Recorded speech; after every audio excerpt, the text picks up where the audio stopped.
Trafficking is a top crime in the Dallas-Fort Worth area. There's a lot of demand, a lot of supply. There's a lot of victims that come through Dallas. Dallas is one of the hubs for Texas. We obviously have every major professional sports team here in Dallas. We host major sporting events, from college level events to professional level events. So where there's money, there's demand for human trafficking. But it's not just centralized to Dallas or to Fort Worth. It's across the entire metroplex. Every suburb, every reach, every portion of the metropolitan area. I worked for an organization that had operations in 13 different countries around the world. During the last year I was there, I just couldn't get away from everything that was happening in here. And, you know, whether we were working in Africa or whether we were working in Central America, right on our border there in Mexico, trafficking looks different. And I didn't know what trafficking really looked like here. University of Texas released a study back in 2017. There's 79,000 kids being sex trafficked at any given time in the state of Texas. And it's really like everything stopped whenever I saw that. The caseloads are out of control. The resources are thin. The pressure is huge. We've conducted trafficking operations in every corner of the metropolitan area. If there's a hotel in your neighborhood or in your community, there's probably some kind of trafficking going on there. If you live in an affluent area with lots of restaurants and bars and shopping and high-end hotels, there's probably trafficking going on in there. Traffickers go where the money is and they go where the demand is. And when they go outside of the hot spots like the Harry Hines and the Bissonnettes, they go out to where there's not a high supply, and so the demand goes even higher. We can have this preconceived notion of what a victim looks like, right? We see it on the TV, we see it in movies. Victims come from every suburb, every school, every socioeconomic level out there. There can be very wealthy students, very affluent families whose children can be drawn into trafficking. In April of 2022, my daughter was abducted from a basketball game that she attended with her dad. She was held in the general vicinity for a few days and then trafficked across state lines to Oklahoma. My daughter left that game under the guise of, hey, let's go get something to eat and then I'll let you back in and, to your dad. I think that's kind of the misconception, is why wasn't she screaming and fighting? Well, she wasn't in danger. She didn't feel threatened. She thought they were going to go meet some people and get something to eat, and she was going to be back before the game ended, and all would have been well. I never meant to do this. A friend of mine from my church, his niece was missing. That's where it started for me. The more I was exposed to, the more I realized that we have to get in this fight. There are children that are neighbors that are being sold on the streets every day. I didn't know anything about anything other than, hey, this guy might be able to help. When Brooke called us, we were actually on an op when she called. When that op was finished, our team there called and said, hey, look, what's going on here? Got some intel, got some photos, started scrubbing the internet with the information that she'd given us. Within a couple hours, we thought we might have had her located. He said, I think I found an ad and she's for sale. He said, I'm going to make some phone calls and call you back, but you guys need to get up to Oklahoma City as fast as you can. Directly because of his efforts, there was a raid on the hotel, the exact hotel where my daughter was. These pimps and things, they think that these girls are their property. And when the police officer had stopped them, he did not want to let my daughter go. They ended up removing my daughter from the situation, and there was a standoff. And it was very hard seeing her in the hospital in those conditions. This family, they don't know whether or not they're going to see that child alive again. And it's you that family sees when they walk into the hospital. You have an opportunity there. And you tell them, don't thank me, thank God, because he compels me to do what I do. For me, it's that individual. It's that one individual. It's whatever case I'm working on at the time, that's what matters. A lot of people might think that's short-sighted, but you have to stay hyper-focused to make things happen.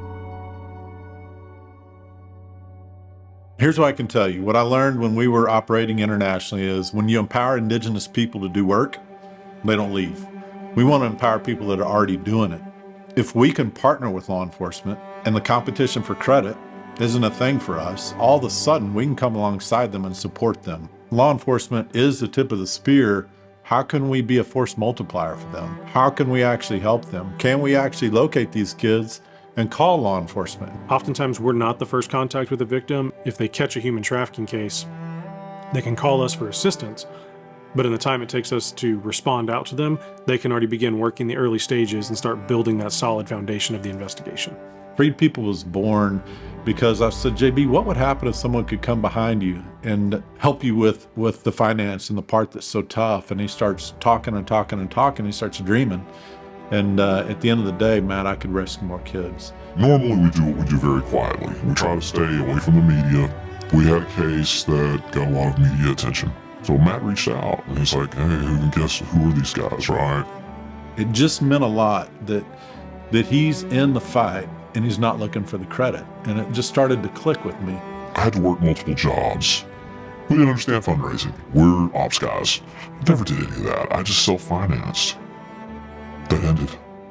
He decided, actually on the drive back home, that he was going to pick up Texas CTI and sponsor us with enough funds to cover our monthly operations. I didn't have to work those side jobs anymore. I didn't have to spend that time away from my ministry.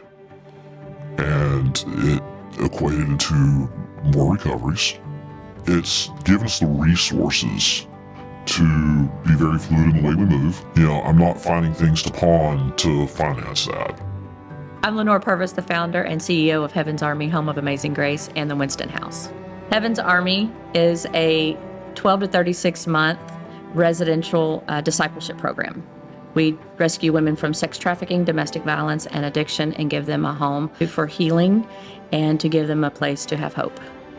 It's a life out there, and you can't put a value on that. You know, I tell women all the time, I do this because I truly have a heart to help. I truly want to make a difference in your life, whatever that looks like. It's not because I'm getting paid to sit here or to help you. It's because I know that God changed my life and made a radical difference, and He can do the same thing for them. The long-term residential treatment centers that are having impact in this space, when they're Christ-centered, all of a sudden they have a sustainable budget. You have trauma-informed expertise that comes in voluntarily, that there's not a cost associated with. We see dots being connected that actually allow a place of safety that we pray turns into spiritual freedom. And we see that happen more consistently in that space than a government-funded space. What you see is when you actually combine these lone wolves into a network, you see that as a force multiplier too. We're seeing our team that has expertise in the streets all of a sudden understand technology to where they can do more. And these guys that understand technology have now a more clear understanding. And so we've seen this network come together that just empower people already doing it, empower them to do more. I had been raped, I had been addicted to drugs, and I had been into a mental institution. I was a wreck. And at the age of 15, I met a man, and it was a really bad situation. And to say the least, it was not what I thought it would be. Romeo was not a reality. And there was a lot of darkness behind the facade, behind the charismatic personality that wanted to smooth talk me, because for a second it felt like that void was filled.